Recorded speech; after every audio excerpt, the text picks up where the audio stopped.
area to please join us inside the hall and settle down. I'd also like to request all our panelists to please join us next to the stage so that we can mic you up. Water Gigawatt is about to begin, and I'd like to request our guests still at the back end of the hall to please take the first few seats available.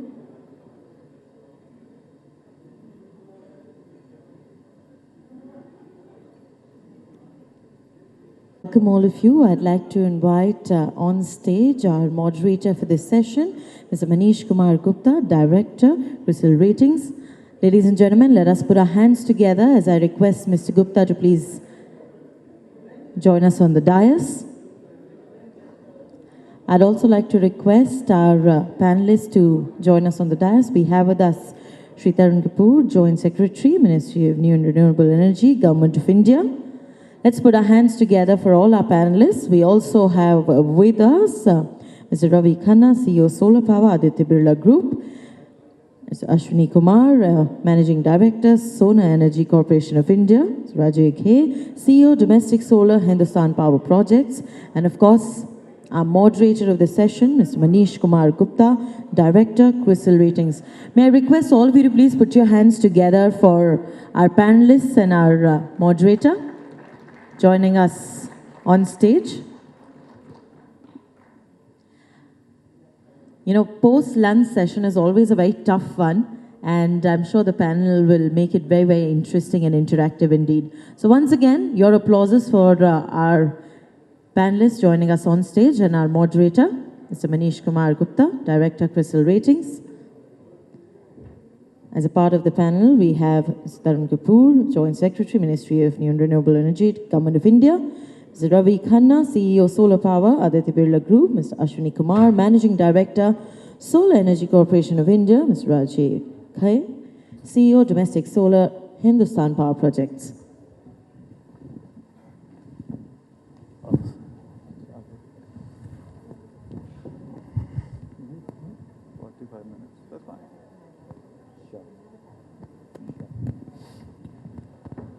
All yours, Mr. Gupta. Thanks a lot for the introduction. And I'm sure we've had a very invigorating last two panel discussions. And in both the discussions, one on the distribution, the second on generation and transmission part of it, one part which was coming out quite clearly was that renewable power is something which is going to be key in terms of meeting India's requirements of affordable power over a long term. We have quite an august panel comprising of both the policymakers as well as the representatives from the industry, the developer side. And we are here to slice and dice whether the 100 gigawatt targets that have been set by the Government of India, are they one, achievable?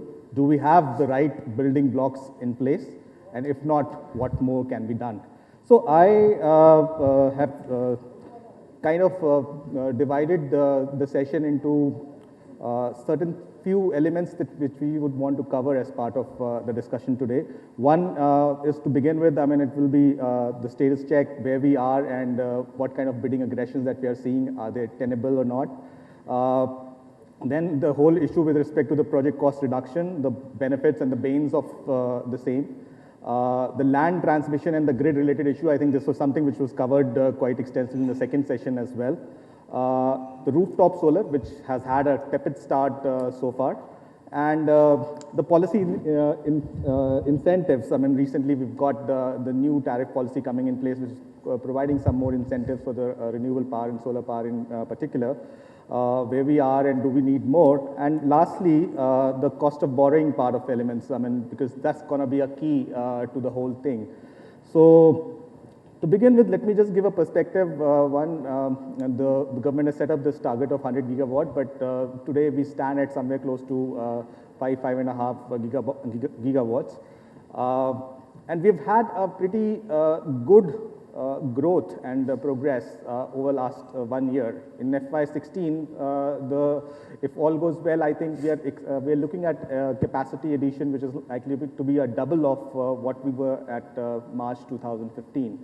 So I would want Mr. Kapoor's to come in and share his perspective about how he sees the progress. Is he satisfied with this? Where we are, and what are the two key elements which makes him believe that the target of 100 gigawatt will be an achievable target by FY22. Dr. Kapoor. Yeah, thank you. Now you are talking about the progress so far and how we will move forward from this stage. So now we've reached about 5,400 megawatts. And when we started, when did we start? The solar mission was launched in 2010, and 2011, I don't think we did much. I came into this ministry in 2011. The installed capacity in the country was 2 megawatts, and that too a very small experimental project. So this journey from that 2 megawatt level to 5,400 now, the first part, maybe first 2 years, were spent in preparation, I would say, because we didn't have that many developers, we didn't have much experience, we didn't have technology, manufacturing.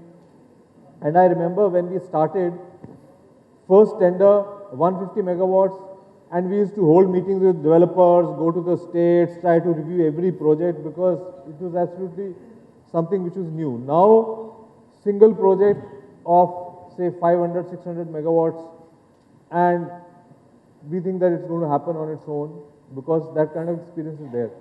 So the first few years which were required for preparation, probably we've crossed that stage.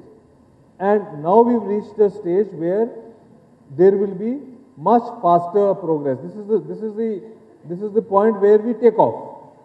So far, probably we were running on the runway, now it's going to take off. And that's why the current year's target is just 2,000 megawatts till 31st of March.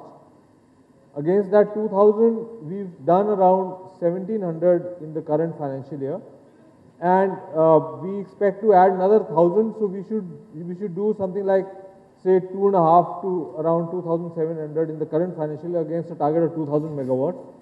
Next year the target is 12,000 megawatts. So which means that from an installed capacity of a little over 6,000 megawatts, we want to go to 18,000 in just 1 year. We want to do double of what we have done in the last 4-5 years. We want to do double of that in just 1 year. So that becomes a real challenge. And in order to do that, we planned that we will try to award 18,000 megawatts within this financial year by 31st. So today only we had a review meeting on this. And what I find is that while we have a pipeline of around 20,000, a little more than 20,000, about 20,700 megawatts, either tendered out or being tendered or ready to, like absolutely ready. But I don't think, maybe we may not be able to award full 18,000 by 31st March because there are some delays or some hiccups somewhere.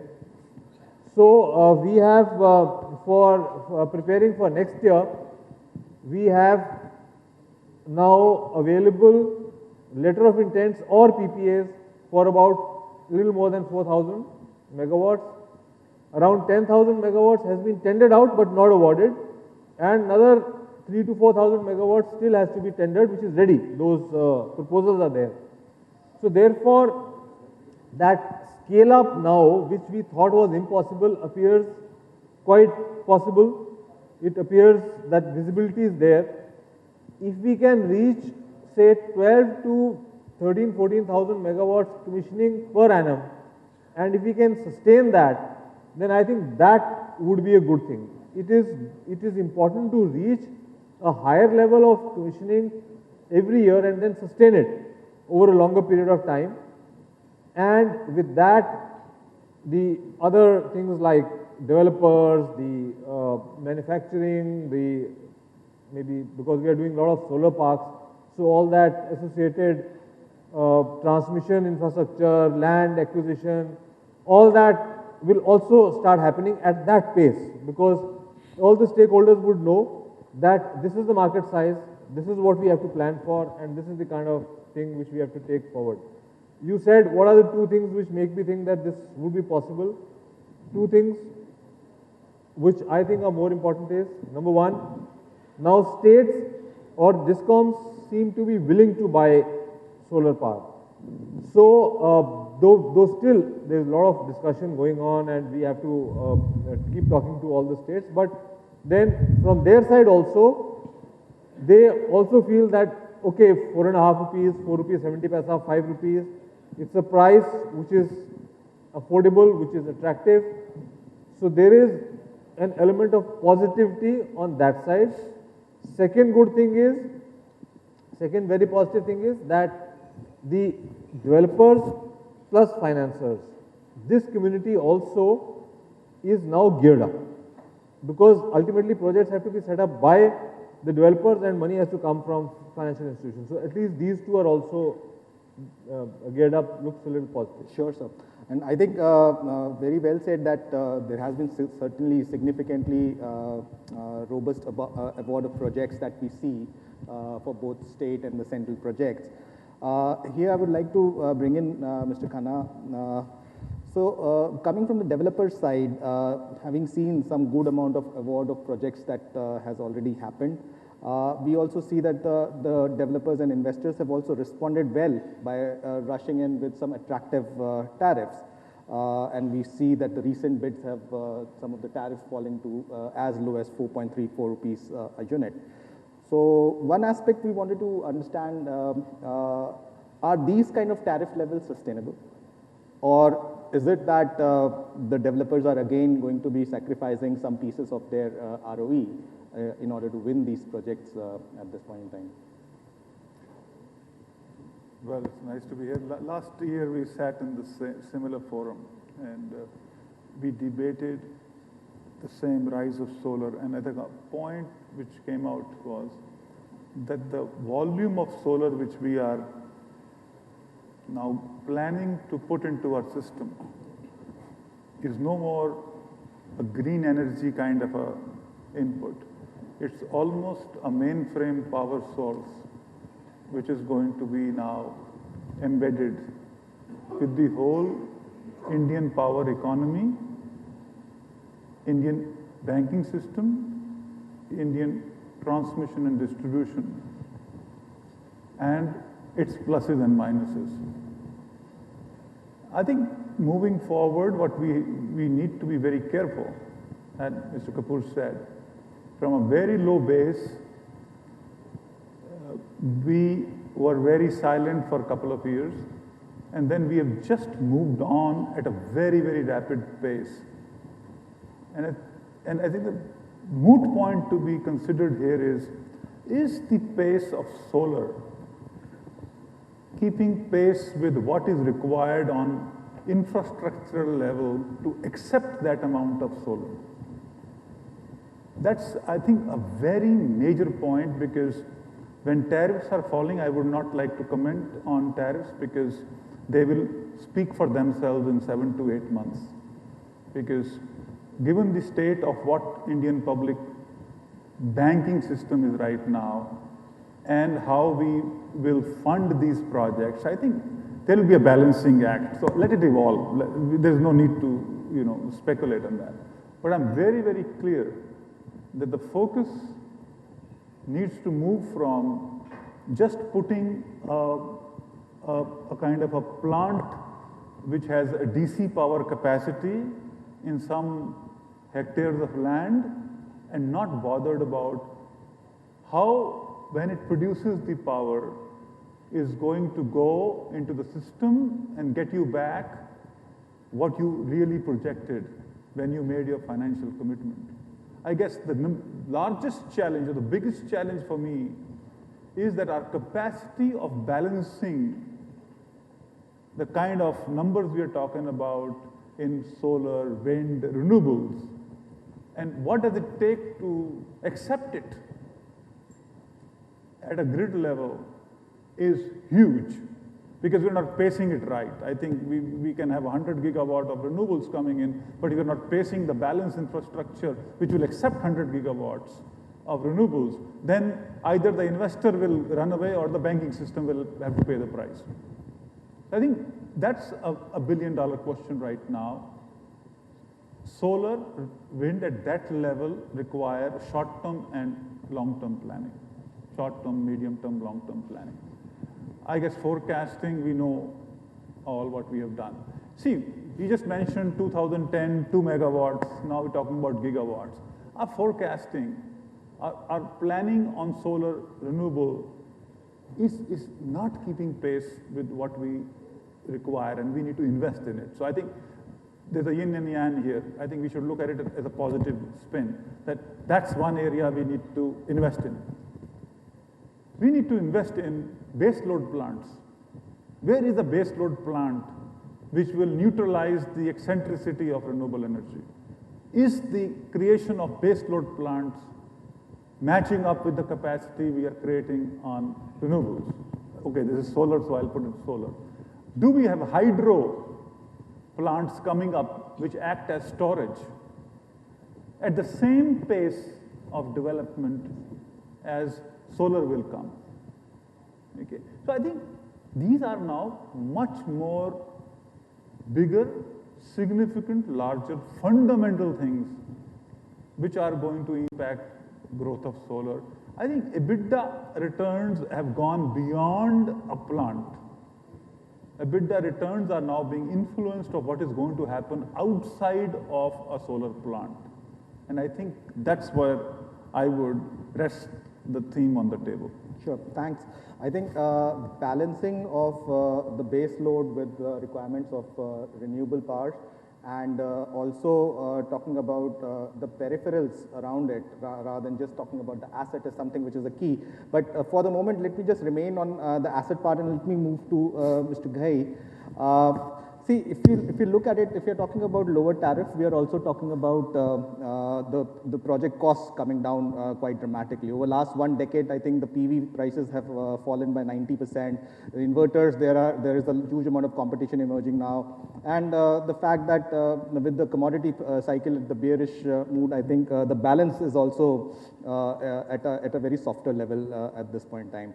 The developers and so is the government, both are scurrying for lower tariffs at this point in time. Do you see this technology curve to be flattening down further? Do we have hopes for the project cost to come down still from here? Because mind you, 5 to 6 crores per megawatt is something that you have to see in the context of 25% PLF or 20% PLF, which is typically there for these solar plants. So it's still quite a costly thing.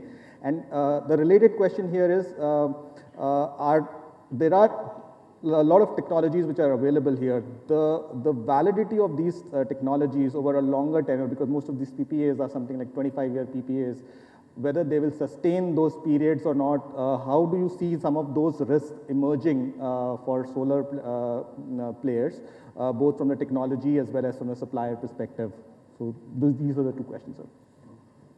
You see, module prices have been coming down in the last 7-8 years and have come down substantially, 70-80%. And I do think that the prices will continue to come down in the years to come, but not would be at the same pace as we have seen it in the past. And therefore, I see that whatever the tariffs are there would be a reduction, but not to an extent that we have seen it in the recent 2-3 years. So more important is, yes, these are challenging projects or the recent bids that we have seen. We'll actually will have to see in next 6 to 7 months, 8 months on the ground what actually happens to these projects.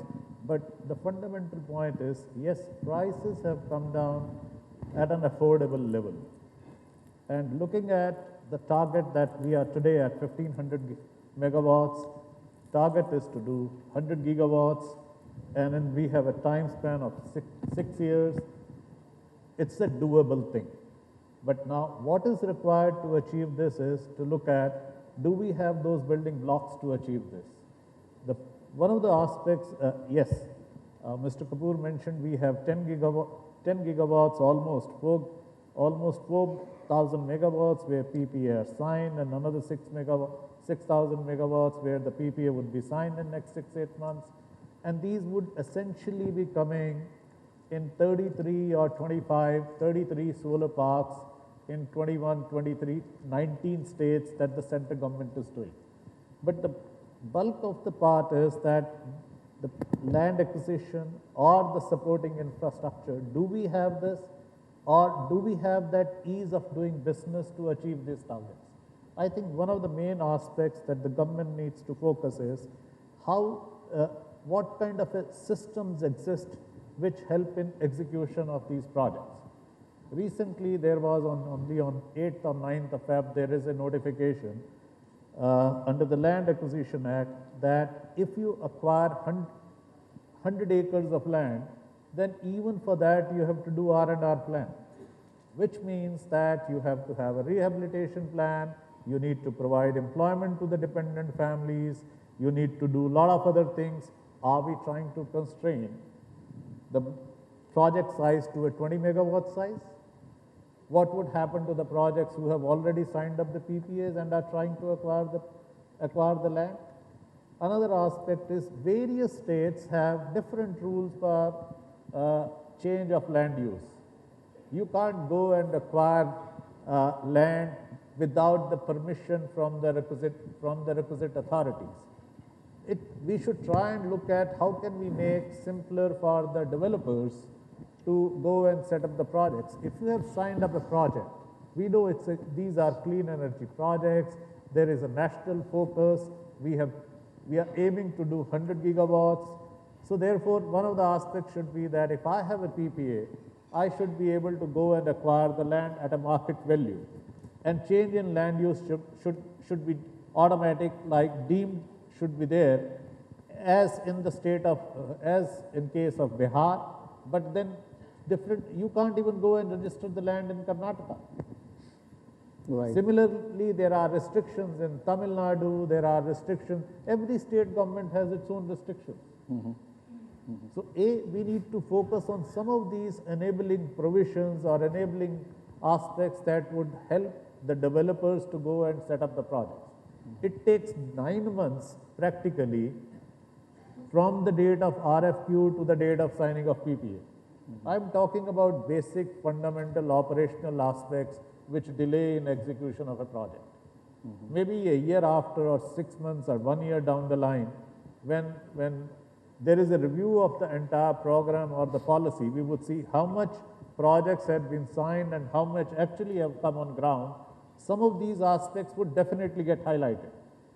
So it takes about 9 months from the date of signing of RFQ to signing of PP, and then you get 12 months.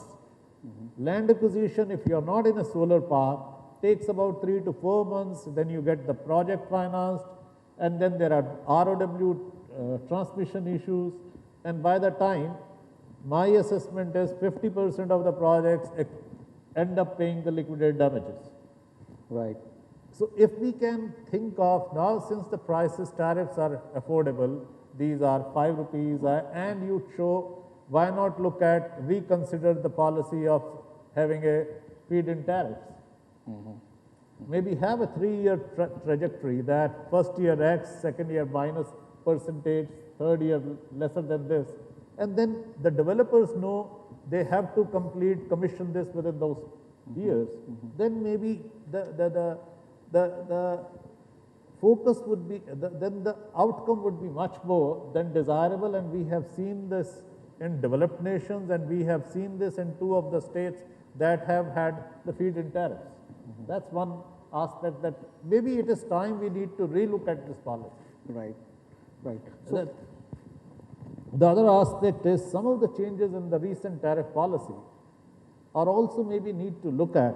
Tariff policy even today does not prescribe, that does not mandatorily require that there should be a bidding. But one of the aspects that I wish to bring that to the attention of Mr. Kapoor is that we should look at that CERC tariff is going to be a ceiling, which should not be the case, because CERC talks about 19% CUI. The 7 rupee tariff, which is although valid up to 31st March, for some of the states which do not have solar radiation levels to that extent, it's going to be a constraint, where the CUF is going to be 13, 14, 15%, how can they be governed by the CERC tariff limitation? So unless now the time is having take off, we have set in the right targets, these are achievable. We have made a good beginning. In the next 1 year, we will also do about 10 gigawatts, but we need to focus at what is it that we need to do that we will achieve 100 gigawatts by 22. So we need to look at some of those aspects that would help and push us in achieving those targets. Sure. That's Sure. right. Thanks, Mr. Gai. And I think what you said is, raises a relevant point that the importance of the land availability, the transmission infrastructure, and the addressal of the evacuation pieces are quite important for us to achieve these targets. Let me go to Mr. Kumar, since SECI is one of a key entity which has been involved in tendering out a lot of these projects. One question I wanted to ask was, is there a way in which some of these implementation related issues can be addressed through the tendering policies, through the policy which SECI may be having? And also, I mean, coming back to my original question that was more to do with the technology and supplier related issues, can they be assessed and addressed as part of these tenders through some kind of a standardization, so that we should not be in a situation that after 7, 8 years or 10 years, some of these technology failures starts to haunt us at that point in time? So, thank you. Good afternoon, ladies and gentlemen. Apart from that, first I would like to just take one piece of information regarding FIT. You know, everybody knows that FIT was introduced in Germany and they did a great success, and they implemented 37 gigawatt kind of project. But I think enthused, I would say, with the success of Indian policy going for auctions. Even Germany now has adopted the, or at least for ground-based projects, the auctions, the method of auctions, and they are buoyed by this, and they feel that they are also succeeding. In fact, they are now having a detailed policy going for all ground-based, not only solar but other RE sector power projects also through auctions. And they claim that their tariff is also reduced from 9.5 to 8 cents or something because of auctions. So that's one thing I think that also we need to take into account, that okay, in India we are reaching some kind of that price tariff range. Probably there won't be much variations now in the tariff. So maybe we are in some stage that we can think of some stable numbers.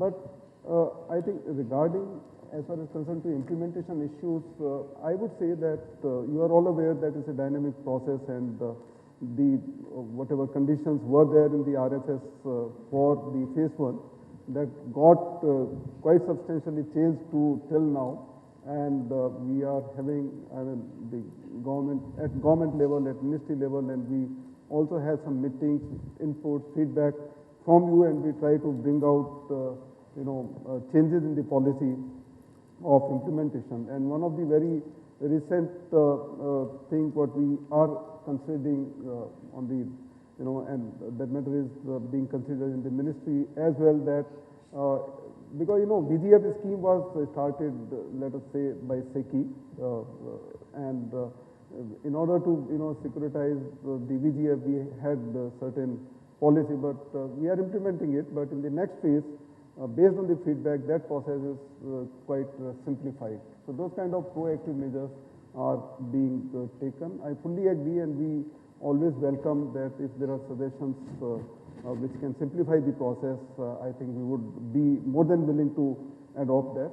On standardization part, I feel that this is one of the very important parts, though the standards are a part of right now also of the conditions that your modules or system or all the components of the system need to certify to certain standards.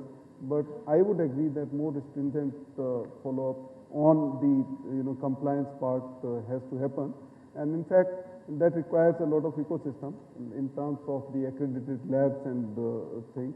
And I am aware that ministry was also creating those enabling infrastructure, and SECI would certainly like to go for standardization of various items. So let me move to one more issue over here, which is to do with the offtake. If I look at the recent revision in the national tariff policy, and there has been an inclusion of higher RPO targets to 8% of energy consumption by March 2022, and also no transmission charges, etc. So some of these are welcome steps, I would say. Mr. Kapoor, I wanted you to dwell upon one part that, I mean, when we increase these RPO targets to 8%, and today I think there are more number of RECs also being given per megawatt of power as compared to what it used to be in the past. And in 2015, we certainly saw that there was quite a sharp increase in the trading volumes of these solar REC, but so has been the rising inventory of untraded RECs in the market as well. So while policies certainly provide some kind of guidance, however, the implementation of these sometimes take a back seat. I mean, that we have seen in the poor track record of compliance by the DISCOMs because of various reasons at the DISCOM levels in the past. In the light of the UDAY scheme, now that DISCOMs are going to be better, how do you see the implementability of these RPO targets that have been now set as part of these new tariff policies? You are right when you say that implementation is sometimes an issue. So if you look at the past track record, what we find is that some states take RPOs very seriously. Some states don't bother at all. Some regulators have imposed penalties also, few of them. Some have just carried forward. If there is a backlog, they just carry forward. And recently, we've also had cases where regulators have said that previous RPO, if not met, wiped out. Doesn't matter. So we also had cases of that type. So we have all types of examples. Now, under the current act and the way the system is, the regulator plays a very important role. So if the regulator is convinced that renewable energy has to be pushed and he has to be strict, then things will happen. If he is not convinced, or if he thinks that the DISCOM has to be allowed to carry on the way it is, then there is a problem. But generally in the last maybe 2 to 3 years, what I've seen is that we are moving towards a better situation where regulators are realizing that it is a part of their job, because everywhere they are being questioned also. Some developers have gone to the appellate tribunal also on this. And even at times public or media is raising issues about why the RPOs are not being complied with, or why adequate attention is not being paid towards renewable energy. Another very important factor is that now the climate change or discussions around climate change have assumed great significance all over the world. India played a major role in last COP21, and therefore and whatever was discussed or whatever India has committed, that has to be honored. So as a nation now, we have to maybe, I wouldn't say face the world, but at least we have to say something. And the only big announcement which we made was with regards to renewables. So therefore, it becomes the duty of every state, every regulator, or all the stakeholders to be party to it and ensure that whatever commitment has been made as a nation, we fulfill that. So what I mean to say is that now it's not just the regulator, there is a lot of pressure around. There is an environment building up which supports renewables, and we all have to contribute to that. We all have to push to that. And in democracy, if people start feeling renewables are good, then it will happen. Then no individual can probably tread a different path. So I think that the compliance will become better. The Power Ministry does also have a proposal which is in the amendment to the Act which is being brought about, where it is proposed to make the provisions in the tariff policy mandatory. Right now, tariff policy is not mandatory. Tariff policy is just like a policy which guides the regulators, and the regulators may sometimes differ from the tariff policy also. They may not really go by all the provisions. So this time the tariff policy mentions two things which are very important with regards to solar. One, that it will be 8% by 2022, and second thing is that there will be a trajectory which will be set by Power Ministry in consultation with MNRE. So we are going to be working on that, and that order will also come out, because earlier some of the regulators just were looking at the end figure. Supposing earlier it was 3%, now it is 8%. So what they could do is that they could start with 0.1%, then next year go to 0.2%, and then 0.3%, and keep the incremental jumps in the last year. And in say year 2021 reach, instead of 8%, reach say 1%, and then in the last year say that we are going to do from 1% straight away to 8%, which is not going to happen. And by that time, the regulator is changed and the whole setup is changed, and then no one is bothered. So that's why this trajectory is important, which is now going to come through an order, and this will also be followed. So I hope that this RPO will be taken seriously. We, on our part, immediately after the tariff policy came out, we issued a letter to all the states with a copy to the regulators, where we've done a calculation on how this will break up amongst various states, how much each state has to do in order to reach 8% and also 1 lakh megawatt by 2022. So that we've already circulated, and we've made a request that they should plan according to this figure. The positive thing is that most of the states, especially the larger ones, are taking it seriously. They are at least thinking of those figures. So, for example, if for Karnataka the figure comes to 5,900 megawatts, then they are thinking on how to get to that figure. Or Maharashtra, it is coming to some 12,000 megawatts, so they are thinking on how to get to that figure. UP, again, it's quite a large figure. I think it's 13,000, 14,000, something like that. So, at least that thought process has started. You also talked about RECs. Now, REC, I've always been maintaining that REC will not sell in India. It's a theoretical concept which, and I very openly said it's not working out, and it may not work out because the discoms would rather buy power. Why would they spend money to buy RECs in a situation where they are short of cash, they have to fulfill other obligations, they have to supply power to a large number of villages which are left out. So there are so many commitments with the limited resources which they have. And therefore, they've been very reluctant to buy RECs. And then the price of solar REC was reduced, a multiplier factor was given for old projects, so all that has happened. So some positive things have also happened. The market has really not taken off, and I don't expect the market to take off in a big way. I don't think so. So I've been dissuading organizations or companies which go in for REC-based projects, and I've been open about it, because I don't want people to invest in REC projects and then RECs don't sell, and then they complain that REC is not selling. So now the registration for new projects under REC scheme has also dropped very drastically. But other than solar, even non-solar, there are a large number of companies which have registered and they are banking on RECs in hydro or in wind. So there, that problem is there. We have to find a solution. We have to convince the states to at least try to buy whatever is available. Maybe very big expansion in the future may not take place. And from Government of India also, we are trying to work out some kind of a mechanism so that at least the existing projects are not put to a great hardship. But in future, I don't think that REC is the instrument for India, where the discounts would look for something concrete when they spend their money. Right.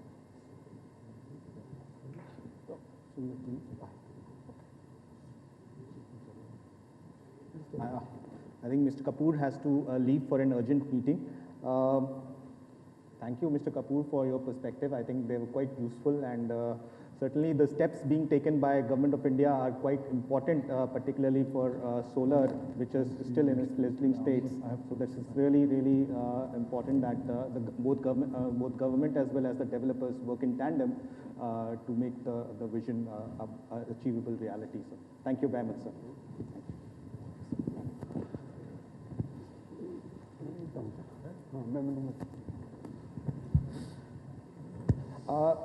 Just remaining on this point of the offtake and Uday giving some kind of a leeway to the discoms to buy these powers. Certainly, this is to Mr. Kapoor, Mr. Kumar. Certainly, sir, solar power has come down. The price of solar power is coming down. However, if we look at it, there are certain coal-based capacities which can provide the incremental supplies at a cheaper rate. And Uday also prescribes that the gap between ARR and ACS has to come down and it has to be zero or positive as well. So in this light, do you think that the state discoms will be in a position to aggressively sign up for the renewable or solar PPAs?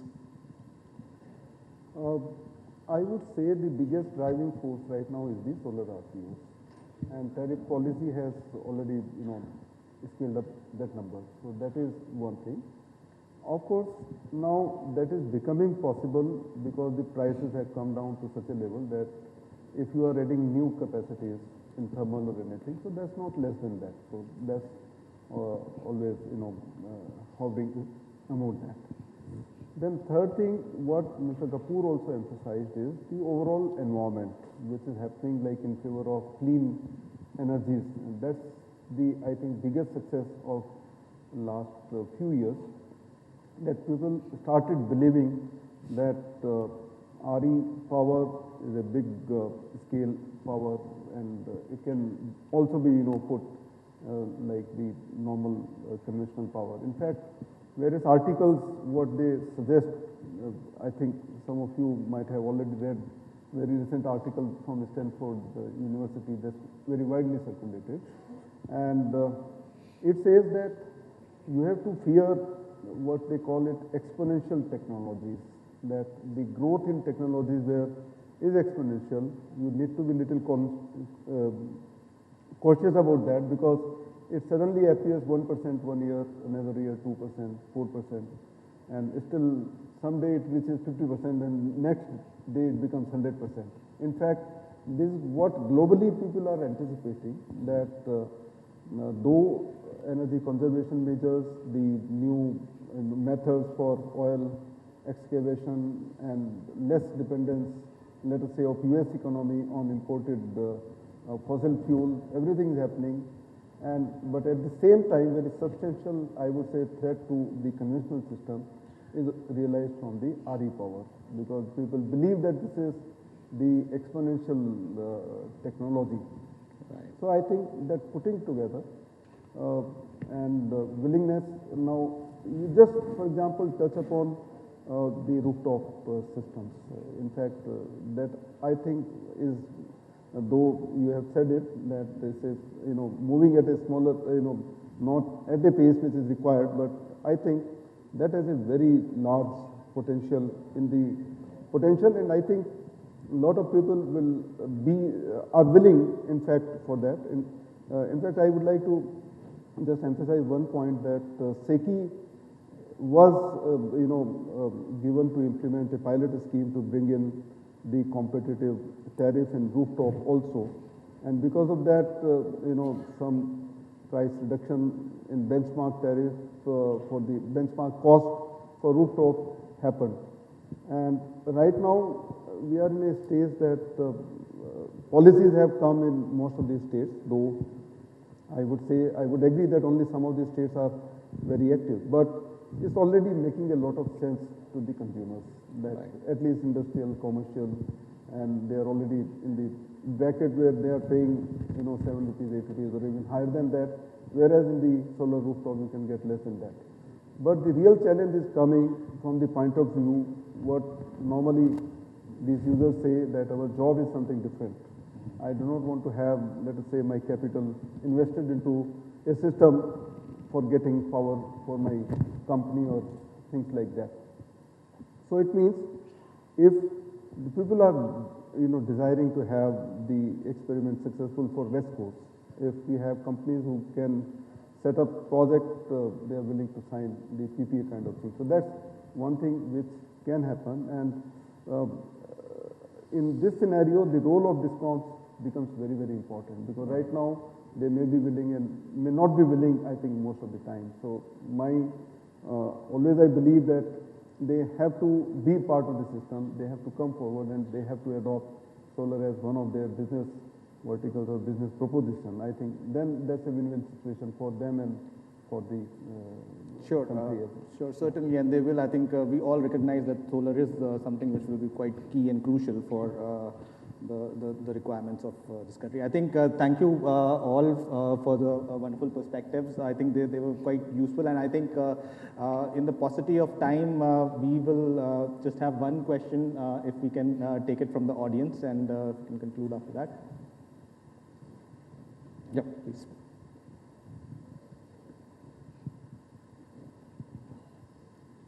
Yeah, my name is Jami Hussain from Region Powertech. This question of that was raised, that we will need a lot of power on the conventional side or systems, to provide backup balancing power for renewable energy, particularly the intermittent solar and wind. So going forward, if we look at it and if everything goes well as per the plans, in a couple of years, maybe by 2020, 2022, we will have something like 80,000 to 100,000 megawatt of solar power, and this power will be peaking across the country in the middle of the day. I mean, what's happening in solar is pretty good. I mean, to the extent that solar can come up, it's very good for the country and also for the climate and everything. But this will all peak in the middle of the day. So you need something to move around, these 80,000 megawatt equivalent. So what is it?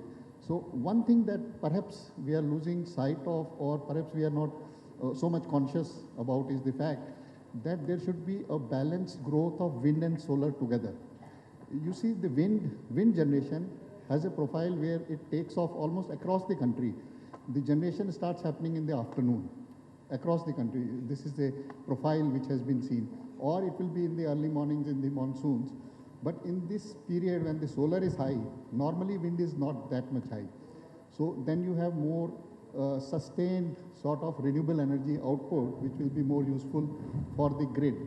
So I think this thought we must have, that there should be a balanced growth of wind and solar together and not just solar.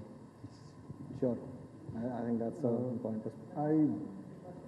I would like to just, what you say is very correct. In fact, because of paucity of time, there are various things which are being done. I wanted to just say also, like, the problem what you say is very much, I think, agreed that solar wind hybrid may be a small piece of battery also in order to further reduce, because that puts, that optimizes utilization of the grid system also, because it's not that only 6 hours or 8 hours you are using the system and you are using most of the time.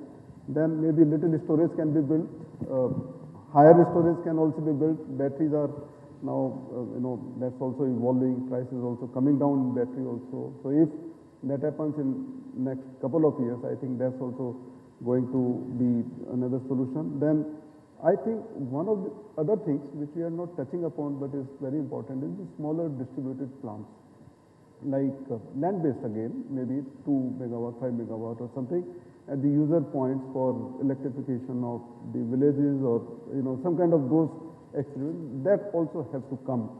I think that also becomes very. And then last is, which I think you would all agree, the power has to travel from one state to another. So interstate transfer of power, and for that all these mechanisms, including the ancillary services, what is being talked about, is very important. Sure. Okay, last question.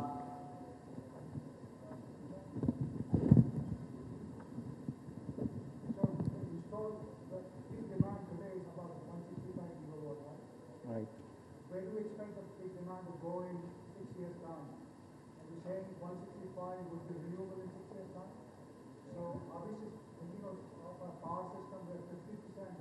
more than 50% of the power will be renewable. Has it been done anywhere in the world? Our national peak is at 7 o'clock in the evening, right? What happens then? And what happens on a cloudy day during monsoon when you have this 100 gigawatt not generating even 10 gigawatts, right? I mean, it's a Paul Joskov, MIT professor, has done a very good study. We need to study our load curve and see what is the right fuel balance for us, and then the cost of intermittency. We need to do a levelized cost of fuels and then figure out what is the best cost model for us. You know, this indiscriminate addition of renewable has resulted in disaster. You know, you talked about Germany, sir. The traditional utilities lost 500 billion euros in market cap in Germany. They had to abandon the feed-in tariff. Australia had to abandon feed-in tariff. Spain had to abandon feed-in tariff a couple of months ago. UK had to abandon feed-in tariff. You just can't sustain that model at all of feed-in tariffs. So we need to really model what our load curve is and what will be the optimal feed. It may be a good idea to have pump storage through renewables and then look at a model. And you can't do away, I mean, like Ratul was saying in the morning, a base load of thermal is a must for our kind of load curve. We need to have proper study of load curve and then figure out what fuel balance, what prediction of load growth we have. And I'm talking about, if we in the morning we talked about a load growth of 5% a year or 7% a year. Look at that, what's going to happen in 5 years' time. You're looking at 60% renewables if we hit 165 gigawatts. I would answer this very differently. Okay. You see, if you look at data, Germany has in summer months around 40% renewables pumping in, okay? If you look at Denmark, it is almost, I've lived there, let me give you some answers, okay? The problem in EU countries are, they talk about being EU, but they don't let their grids talk to each country, okay? So let's not blame everything to that renewable percentage. Okay, the Czech people who are neighborhood cannot transfer power wind to Germany. Germany keeps on doing what they want to do. So let's not, there's a problem of migration, which I think this country, our country will also have. Today, Rajasthan is the El Dorado for producing solar power, but it doesn't buy a single unit. Okay, so there are different issues to your question. Now, having a megawatt or a gigawatt number, we've all said, and we're very critical of how this whole balancing issue is happening and not loads are being planned which can balance solar or wind, like he said. But look at how many people, we have a grid, we have a definition of saying village electrification. If you really look at definition of village electrification and really what happens, it's out of whack by 40%. That's where when Dr. Kumar said, I think out of the load you mentioned, which takes us to 50% or 60%, if 30, 40 gigawatts is a decentralized solar, going to where the demand is, and pumping agro sets, today, why our grids are weak? Because we feed intermittent agricultural loads, all these funny kind of grid wavering things from the same grid. So I think there is a mix required in this country. Beggars, sorry to say, we moved from fixed lines to where we have gone on cell phone telephony. I think India needs electrification. It's going to be a blend of all these mixtures. And solar or wind is not the panacea for every problem. Okay, let's keep it at that. Yeah. Sure. Thank you. And thank you all for joining in. I think it was quite an interesting session and good perspectives which came up. So over to you. Thank you so very much, sir. And once again, to thank each and every one of you personally, I'd like to request Ms. Sharma to please join us on the dais. Let's put our hands together. And once again, thank you for making it interactive. Since we are falling behind schedule, we truly appreciate if rest of the questions go offline. Once again, we'd like to thank each and every one of you.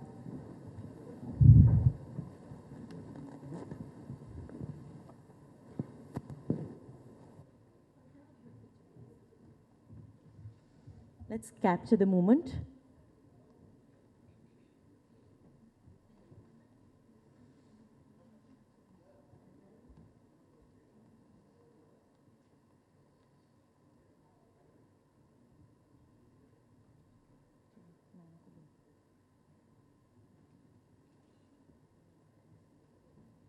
And now,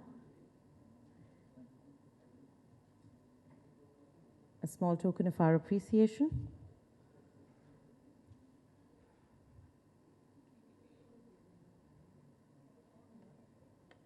Thank you all. May I request the hotel staff to please help us? Bear with us a couple of minutes till we change our setup. And our next session is a very interesting one. Wind energy, leap towards a green, affordable and a key power resource. I'd like to invite our moderator for this session, Mr. Madhusudan Khemka, Managing Director and CEO, Regen Powertech. Let us put our hands together as I welcome him on stage along with our panelists. Mr. K.S. Popley, Chairman, IRDA. We also have with us Mr. Narayan Kumar, CEO, Winton International, Hindustan Clean Energy, Mr. Ranjit Gupta, CEO, Austro Energy, Mr. Chandan Shah, President, Strategic BD, Suzlon Energy. A warm welcome to all our panelists. Bear with us for a couple of minutes till we change the setup, and we'll mic up our panelists. We'll also be joined by Ms. Varsha Joshi, Joint Secretary, Ministry of New and Renewable Energy, Government of India, in the next few minutes.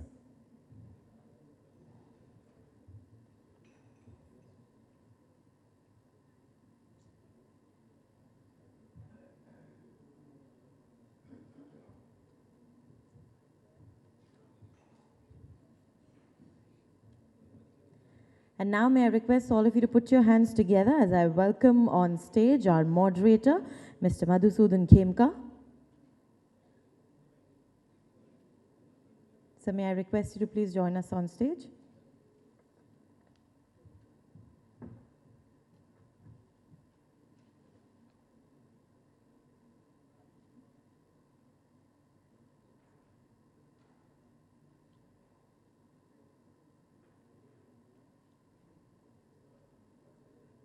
As tomorrow first dawns, the spearhead of India's global economic growth, the gateway to India's vast economic hinterland, not just India's fastest growing state, but the world's.